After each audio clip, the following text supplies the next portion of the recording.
बॉलीवुड के शहंशाह अमिताभ बच्चन ने 80 के दशक में कांग्रेस के टिकट पर लोकसभा का चुनाव जीतकर सांसद बने थे। हालांकि वो कुछ ही साल तक राजनीति में रहे और फिर बाद में उन्होंने राजनीति को पूरी तरह से अलविदा कह दिया था। साथ ही कांग्रेस से भी दूरी बना ली।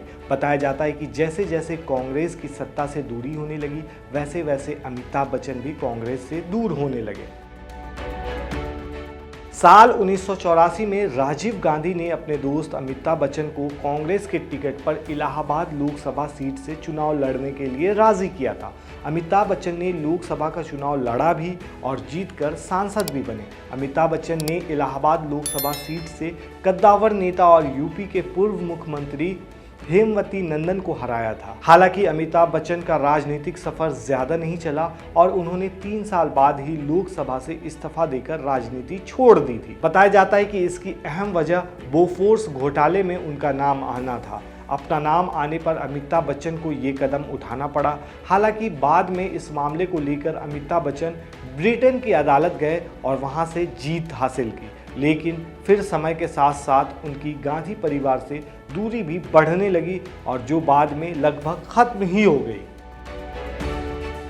इसके बाद अमिताभ बच्चन फिर से बॉलीवुड में पूरी तरह से एक्टिव हो गए। बाद में उनकी पत्नी जया बच्चन समाजवादी पार्टी में आ गईं और फिर सपा ने उन्हें राज्यसभा से सांसद बनाया। गुजरात के ब्रांड एम्बेसडर रहे बच्चन और मोदी के बीच भी अच्छे ताल्लुक हैं। बताया जाता है कि बीजेपी अमिताभ बच्चन को राज्यसभा भेजना चाहती थी।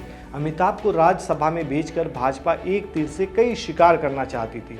गौरतलब है कि अमिताभ बच्चन की पत्नी जया बच्चन समाजवादी पार्टी से राज्यसभा सांसद हैं।